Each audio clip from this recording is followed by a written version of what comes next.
His oldest son, my Uncle Bluford, was a blank queer. School authorities tested him and said he had a genius-level IQ. They'd never seen someone score so high before.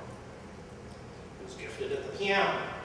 Didn't care much for football and sports and what the other boys liked. When he was 17, some of the boys in town took him out to the railroad tracks, beat him up real bad, left him for dead, although he wasn't dead. Now, nobody ever did anything to those boys, because after all, they were just normal. But the doctors sent my uncle to the state mental hospital to cure him of whatever it was that induced those boys and to beat him up.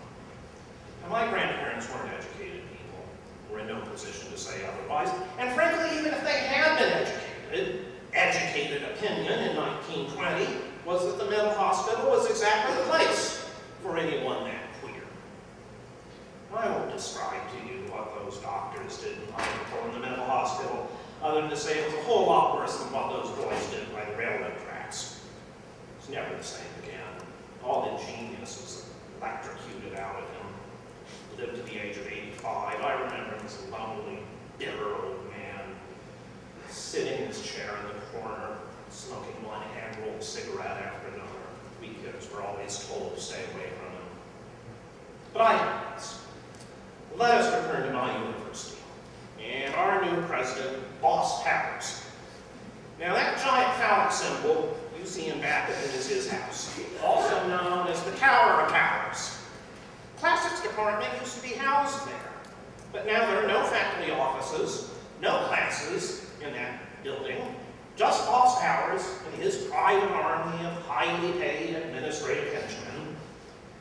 Before he became our president, Boss Powers was on the board of directors of a highly profitable Texas corporation named Enron. And he brought that experience and optimism with him into the presidency of our university.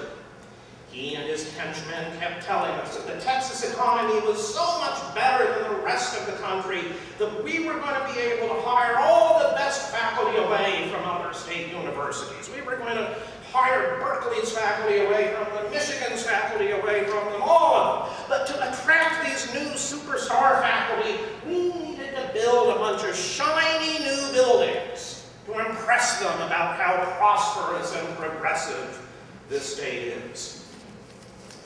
The problem was, the state's budget deficit turned out to be a whole lot bigger than Boss Powers and his gang thought. Their arithmetic just didn't add up.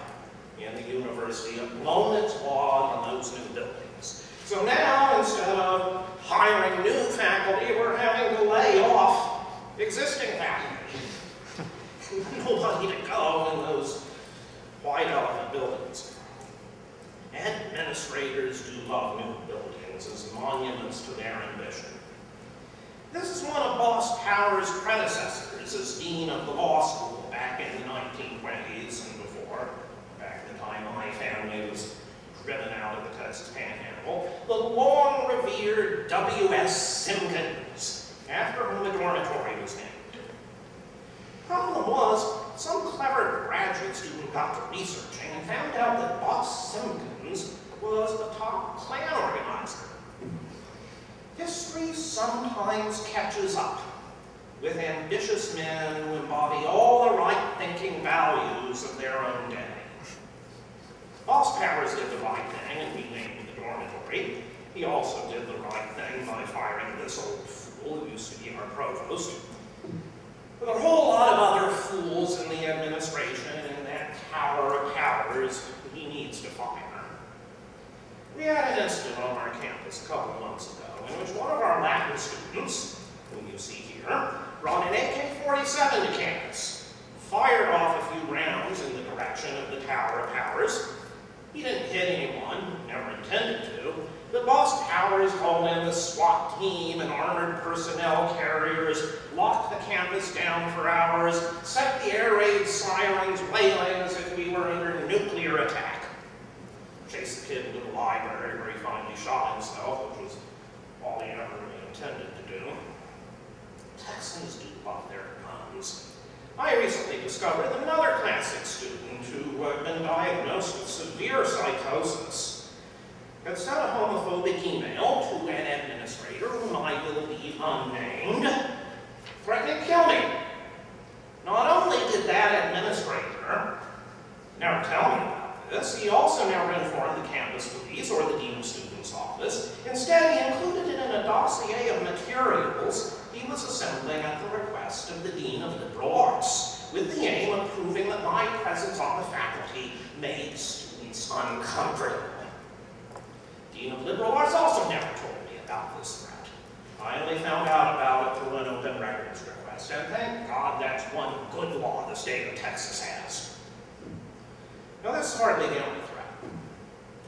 On the insistence of the state legislature, my university has instituted something called post-tenure review.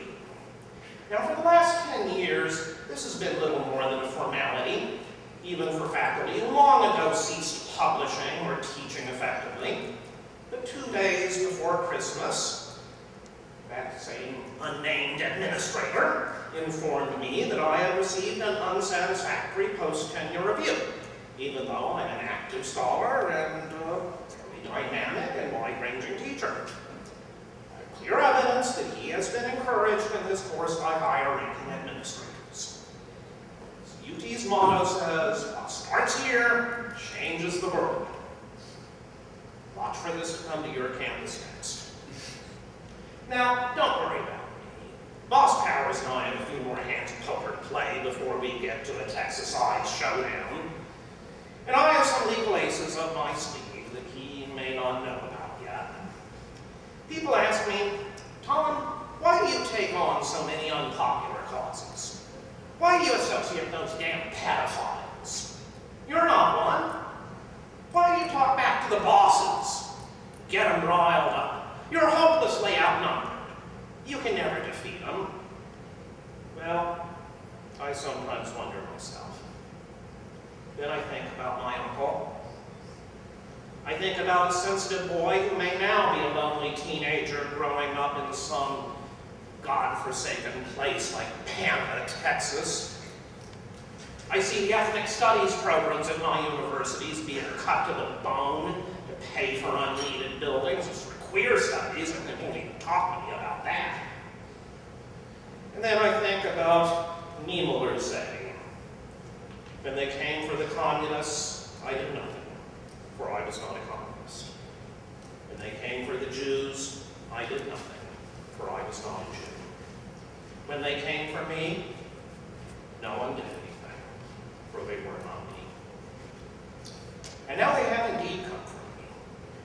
Whether anyone does anything remains to be seen. But I'll tell you this, and I'll say it loud enough, for all the powers that be and the tower of powers to hear. This is one Tom Hubbard you are not going to drive out of the state of Texas. Not without one hell of a